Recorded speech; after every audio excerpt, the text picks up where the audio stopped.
एक दफा फिर आप सबको खुशामदीद करते हैं। सुबह बखैर वाइब के साथ में आप मेरे पास पाकिस्तान में के इतने टैलेंटेड लोग हैं जो कुछ ना कुछ कोई ना कोई काम कर रहे हैं। हमारे साथ मुश्तबा रफीक भी मौजूद है। अच्छा मुश्तबा, और क्या आगे के प्लान्स हैं, किस तरह से चाह रहे हो कि और क्या काम करना चाह रहे हो? पाकिस्तान अपने डिफरेंट एनजीओज को भी ज्वाइन किया हुआ है, तो कौन कौन सी एनजीओज को ज्वाइन किया हुआ है और क्या करना चाहते हो? देखिए, सबसे पहले तो मुझे फख्र है कि मैं पाकिस्तानी हूँ। हाँ। और पाकिस्तानी का शहरी हूँ, तो पाकिस्तान के लिए तो जब भी जान हाजिर होगी तो मेरी एनी टाइम कुर्बानी पाकिस्तान के लिए। हाँ। और साथ साथ ये कि जिस तरह हमारी नौजवान है यूथ पाकिस्तान में और जो वो काम कर रही है, तो मेरी कोशिश ये कि डिफरेंट एनजीओ है, जैसे मैं समाजी खिदमात पे भी काफ़ी मैंने काम किया। पाकिस्तान में ज़लज़ला आया तो मैंने उसमें काम किया, मुझे प्राइड ऑफ पाकिस्तान का अवार्ड मिला। हाँ। वो भी बहुत यंग एज में। इसके अलावा सब सिलेक्शन चेयरमैन में बना। किस तरह का देखा जब ज़लज़ला आया था तो क्या हालत थी वहाँ? देखिए, जब ज़लज़ला जो आया था तो बड़ा दुख होता है कि हमारे कौम पे एक आजमाइश की घड़ी थी जो आया था। तो खैर उसमें जब मैंने जाके देखा जो हालात थे उस टाइम, क्या कहते हैं, मोबाइल कंपनीज नहीं थी, वर्किंग नहीं चल रही थी, तो इस वजह से थोड़ा सा मैं समझता हूँ कि हमारे मुल्क में थोड़ा सा हाई से हाई टेक्नोलॉजीज आनी चाहिए। तो वो जो पुराने वक्त के जिस तरह जो लोग बैठ के काम कर रहे हैं, जो हमारी यूथ है, यूथ को प्रमोट करना चाहिए। देखिए, यूथ इस टाइम जो है ना बहुत कुछ कर सकती है। मैं ये समझता हूँ कि हमारी जो पाकिस्तान की यूथ है, पाकिस्तान का टैलेंट अगर आप किसी जगह पर भी बिठा दें तो पाकिस्तान का टैलेंट इस पर टॉप पोजीशन आगे। हाँ, बिल्कुल। माशाल्लाह जिस तरह हमारे पाकिस्तानी काम कर रहे हैं, सिर्फ मैं ये कहूँगा कि जितने हमारे नौजवान हैं पाकिस्तान में जो एनजीओ चल रही है और काम करें, वो बहुत कुछ कर सकते हैं। तो उनके लिए जो है ना मेरी ये सोच है कि मैं जो पाकिस्तान में कुछ अपना कोई ऐसा प्लेटफॉर्म हो जिसमें समाजी खिदमात भी चलती रहें।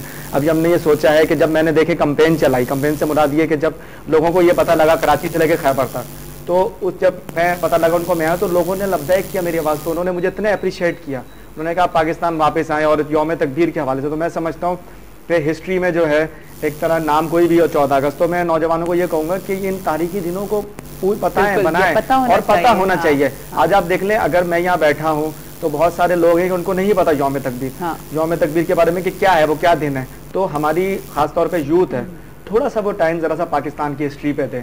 जैसे मैंने कहा कि मैं भी अपना यूथ के साथ ही प्लेटफॉर्म पे, तो मैं भी देखें काम कर रहा हूँ। तो मेरा भी जो अपना मुख्तलिफ जो एनजीओ है। न्यू यूथ टैलेंट अवार्ड मिला, वो कब मिला और किस तरह से उसमें पार्टिसिपेट किया था जब वो अवार्ड मिला? देखिए, जब मैं पाकिस्तान से बाहर गया तो वहाँ पे मैंने काफ़ी सारी वर्किंग्स की एनजीओ के हवाले से, वहाँ पे डिफरेंट जो मुस्लिम कम्युनिटीज़ के हवाले से और भी दूसरी। तो मेरा जो एम था वो ये था कि मैं जितने भी जो लोग हैं उसमें मेरा मकसद था कि इंसानियत के नाते, तो मैंने जो प्लेटफॉर्म बनाया वॉइस ऑफ नेशन, उसमें मेरे साथ हर किस्म की नस्ल के लोग थे, यानी गैर मुल्कियों में हिंदू भी थे, सिख भी थे, गोरे भी थे।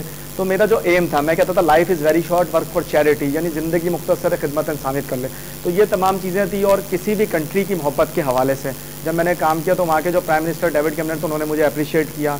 वहाँ पे लॉर्ड नज़ीर साहब थे और सईद अवासी, तो इन लोगों ने बड़ा मुझे अप्रिशिएट किया और जितने भी जो लोग थे। तो मेरा मकसद ये था कि जितनी भी पॉलिटिक्स पार्टी हमारी पाकिस्तान में, मैं समझता हूँ कि अगर ये पॉलिटिकल पार्टी आज अगर एक प्लेटफॉर्म पे जमा हो जाए, जिस तरह मुझे अप्रिशिएट बाहर उन्होंने किया, जितनी भी पार्टीज़ के लोग थे सब मुझे जानते थे, इमरान खान साहब, नवाज शरीफ साहब, तो मैं समझता हूँ कि ये थोड़ा सा सोचें इस मुल्क के लिए। अगर ये इस मुल्क के लिए आज सोच लें बैठ के, बजाय ये है कि हम जो है मुख्तलिफ शोज चलते हैं पॉलिटिक्स के होते हैं, उसमें बैठ के हम एक दूसरे के खिलाफ बोलते हैं। तो मैं कहता हूँ क्या ये हमारा पाकिस्तान, जब वहाँ पे जाते हैं तो फिर कितना अजीब से एक इमेज बन रहा होता है ना। और दूसरी चीज़ ये कि जो वहाँ हम जाते हैं और ख़ास तौर पे जो चंद पाकिस्तानी हैं जो जाके वहाँ पे थोड़ा सा इमेज डाउन कराते हैं, तो हमारे जो इनके ऊपर भी बात करूंगी कि चंद पाकिस्तानी किस तरह से अपनी इमेज डाउन कराते हैं, लेकिन पहले कॉल ले लेती हूँ जी। अस्सलाम वालेकुम। हेलो हेलो हेलो जी, अस्सलाम वालेकुम। वालेकुम सलाम, क्या हाल है? बिल्कुल ठीक ठाक, आप कैसी हैं? मैं बिल्कुल खैरियत से। मैंने उनसे ऑपरेटर से पूछा कि आपका ऑफिस कहाँ है, तो उन्होंने डायरेक्ट आपको कॉल दे दी। तो मैं आपको पता हो तो मैं आपका एड्रेस बता देती हूँ फिर। जी जी बताइए। नहीं मैं नहीं बता रही, आप कंट्रोल रूम से ले लीजिए। और क्या कहेंगी मिस्टर जमीन जी? आपका बोलिए। मुझे है ना असल में हमारे पास शोर बहुत हो रहा था, इसीलिए आवाज नहीं आ रहा था। अच्छा ठीक है, चलिए ठीक है, thank you so much mister. आपकी कॉल का मैं आपने गिफ्ट विन किया था, तो आपको एड्रेस चाहिए तो प्लीज जरा इनको एड्रेस दे दें। अच्छा, जो यहाँ से जो पाकिस्तानी जाते हैं वो किस तरह से इमेज खराब कर रहे होते हैं? देखिए, सबसे पहले तो मैं ये कहूँगा कि यहाँ से पाकिस्तान से अगर कोई जा रहा है बाहर, तो सबसे पहले तो जिम्मेदारी उन कंसल्टेंट्स पे होती है कि वो उनके कैरियर को सही चूज करके बताएं। हमें यहाँ से तो शौक होता है पाकिस्तान से बाहर जाने का कि हम बाहर चले जाएंगे, हमारी जिंदगी में तब्दीली आ जाए। तो मैं उन नौजवानों को, उन स्टूडेंट्स को खास तौर पे मैसेज दूंगा कि वो जब भी पाकिस्तान से बाहर जाने लगे तो अपना एक फोकस रखें कि आप एजुकेशन पे जा रहे हैं या जॉब्स के लिए जा रहे हैं। तो ज्यादातर जो लोगों की सोच होती है जॉब्स के हवाले से ना, एजुकेशन से हट जाते हैं। तो उसकी वजह से जो है ना, कि कहते हैं उनको एक बनाना चाहिए। और कंसल्टेंट्स को मैं कहूँगा कि कम से कम वो पॉजिटिव रोल अदा करें कि अगर कोई नौजवान जा रहा है तो उसके ऊपर एक रोल है बहुत बड़ा पाकिस्तानी का जो है। तो वो अगर किसी को भेज रहा है तो वो वहाँ पर जाके जिस तरह वो दरबदर स्टूडेंट्स होते हैं, जो मैंने हालात देखे हैं कि जिस तरह जो वो फेस करते हैं। स्टूडेंट्स भी तो ये कर जाते हैं ना कि स्लिप होने के लिए, फिर वो जॉब्स करने लगते हैं, स्टूडेंट वीजे के ऊपर जाते हैं, फिर इस तरह की भी तो प्रॉब्लम्स कर जाते हैं। बिल्कुल, तो वो जो चंद जो पाकिस्तानी जो वहाँ जाते हैं, जो अपना थोड़ा सा इमेज खराब करते हैं, खास तौर पे जाके जो है ना वहाँ पे कुछ ऐसे हरकतें वगैरह या दूसरी करते हैं, तो इससे बहुत सारी पाकिस्तानी कम्युनिटी खराब होती है। उससे क्या होता है, पाकिस्तान का इमेज खराब होता है, हमारे पासपोर्ट की वैल्यू खराब होती है। मैं समझता हूँ कि वहाँ जो लोग बैठे हुए हैं, जो गैर मुल्की जो लोग बैठे हैं, वो प्यार करने वाले लोग हैं, अगर उनके अच्छे तरीके से फेस किया जाए। अब जैसे मैं गया हूँ, मैंने बताया एक प्रोग्राम में मैं बैठा था, तकरीबन 15 से 20 हज़ार के करीब वहाँ पे क्राउड था, तो मुझे उस टाइम बड़ी हैरत हुई जब मैं गया हूँ, तो एक वो लड़की जो थी वहाँ पे गैर मुल्की बैठी हुई थी, उसने मुझे कहा कि you are the founder name of Pakistan atom bomb. तो मुझे तो इतना वो जबरदस्त क्या कहते हैं वो मिला, मैंने कहा कि ये तो एक तरह मेरी एक पहचान बन गया इस नाम से जो है। हाँ। तो वो जो स्टूडेंट्स जाते हैं पाकिस्तान से बाहर या जो वहाँ पे अपना करते हैं, मैं समझता हूँ कि वो जाए एक प्रॉपर एक सिस्टम से जाए, बजाय ये कि वो फैसले करके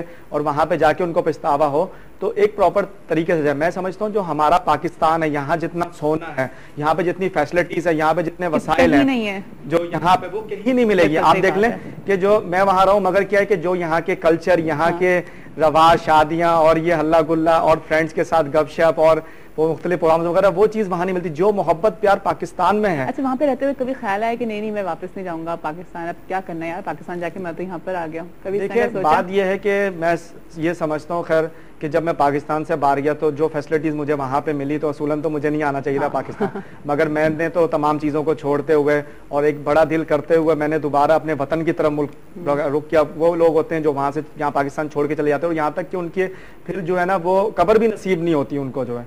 तो मैंने तो बात ये कि मैं तो अपने मुल्क में पैदा हुआ और अपने मुल्क के लिए जी रहा हूँ, तो मेरी कोशिश है कि मैं अपने वतन के लिए कुछ करूँ। और यहीं से आप देखें इतने बड़े बड़े नाम हमारे पाकिस्तान से पैदा हुए। एक मैं रिसेंटली एक बच्ची जिसका इंतकाल हुआ आरफा रहीम, मैं उसको सलूट करता हूँ, वो है, और इसके अलावा और भी बड़े बड़े नाम हैं। और सबसे बड़ी चीज़ ये मैं ये कहूँगा कि जिसने पाकिस्तान को एटम बम बना के दिया, डॉक्टर अब्दुल कदीर खान, तो उसको कम से कम हमें भूलना नहीं चाहिए। और मेरी ख्वाहिश है कि अभी 28 मई आ रही है, तो मैं उनका जो एक प्लेटफॉर्म है रहमान फाउंडेशन, जिसमें उल्फत रसूल भाई हैं, तो उनकी भी टीम का मैं हिस्सा हूँ, तो मैं क्या कहते हैं उसमें क्या कहते हैं ख्वाहिश है मेरी कि मैं डॉक्टर कदीर साहब के साथ ये केक काटूँ। और इसके साथ साथ आप देखें बैड लक हमारी आफिया सिद्दीकी के हवाले से भी कि वो कौम की बेटी है और जिस तरह वो वहाँ चलेगी, तो मेरी ये ख्वाहिश है कि अल्लाह ताला उनको भी वापस लेके। हमीदा, मैं आपसे जानना चाहूँगी कि आप किस तरह से ख़वातीन की जो है वो मदद करती हैं, किस तरह की प्रॉब्लम्स आती हैं आपके पास जिनको आप हल करती हैं? मेरे पास प्रॉब्लम नहीं है कि मैं बताती जो हमारा जो एरिया है, तो उसमें लोगों ने घरों में काम ज़्यादातर करती हैं ख़वातीन कि बच्चों का पेट पाल सकें। तो उसमें हम लोग अपनी वेलफेयर के हवाले से ही मैं जो काम कर रही हूँ उस पर अपनी बेसिक लिमिटेड ट्रस्ट के हवाले से, तो हमारी एनजीओ ये करती है कि उनको घरों में काम ला के देती है। और जहाँ से हमारी कोशिश ये है फ़िलहाल कि अभी हमारी ये सोच बन रही है वो ये है कि जो लेडीज़ घरों में काम करती हैं वो एक माँ जैसे एक बंदा लाता है माल से लाने के लिए जो उन घरों में, तो एक अगर पीस हमें वो दर्जन के हिसाब से लाता है तो तकरीबन 10 रुपये या 20 रुपये दर्जन लाता है, तो 3-4 जगहों से होता है उनके पास 5 रुपये दर्जन के हवाले से ज़्यादा एक पीस बनता है। ये बच्चों के बेड शीट होता है ना, बच्चों के छोटे बिस्तर वगैरह, वो 5 रुपये में सीती हैं फुल। आप बताएं आप मुझे कि 5 रुपये अगर वो तो कहाँ पे आके बच्चे में काम करेंगे? अभी भी 5 रुपये, अभी भी 5 रुपये। तो उस पर हमने एक सोच बनाई है कि 5 रुपये। और ये चप्पलें आपकी बनती है 2,500 की चप्पलें मिलती है स्टाइल के हवाले से। तो इस चप्पल के ऊपर जो सितारे मोती लगाए जाते हैं, फैंसी काम होता है, ये 6 रुपये की एक जोड़ी।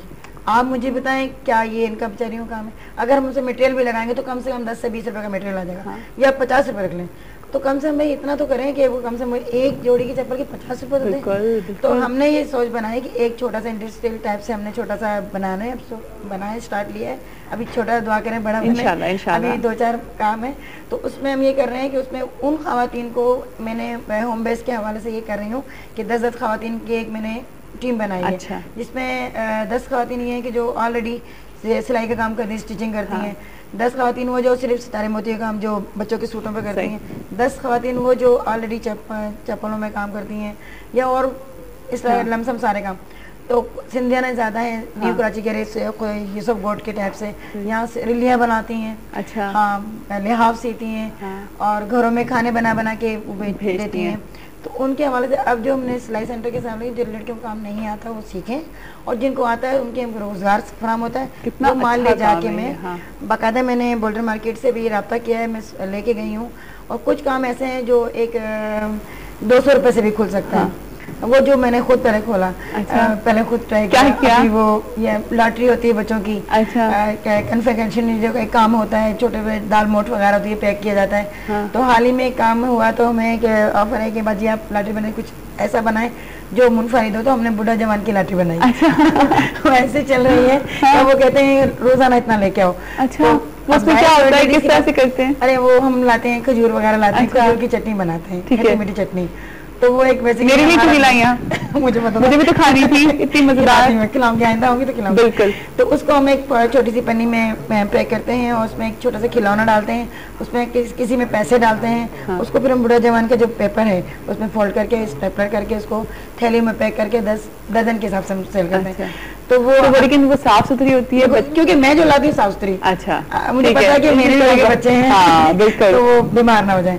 तो इस हवाले से नोटों की, नकली नोटों की, ये मेरे अपने बेसिकली फिर लड़कियों की शादियां होती हैं, गरीबों को ईद मुबारक वाले नोट।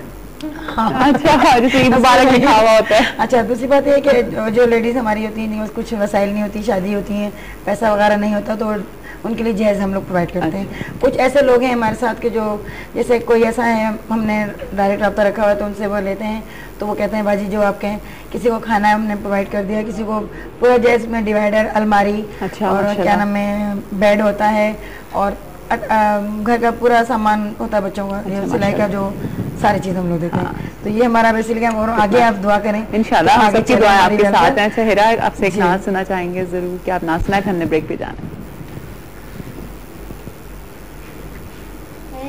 खत मेरा ये भी एहसान तुम्हारा है, खत मेरा ये भी एहसान तुम्हारा है, कुरान हमारा था, कुरान हमारा है, कुरान हमारा था, कुरान हमारा है। अव्वल भी नबी तुम हो,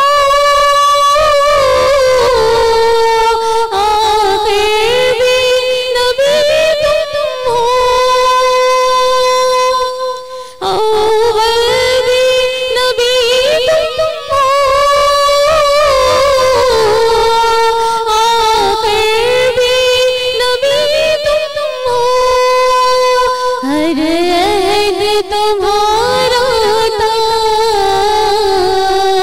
हर अहद तुम्हारा है, हर अहद तुम्हारा था, हर अहद तुम्हारा है। आदाब हुजूर की कुरान से कोई पूछे, आदाब हुजूर की कुरान से कोई पूछे, महबूब को खालिक ने क्या कह के पुकारा है, महबूब को खालिक ने क्या कह के पुकारा है। पढ़िएगा दुरूद पर वो जिसने के दुश्मन को, पढ़िएगा दुरूद पर वो जिसने के दुश्मन को, खंजर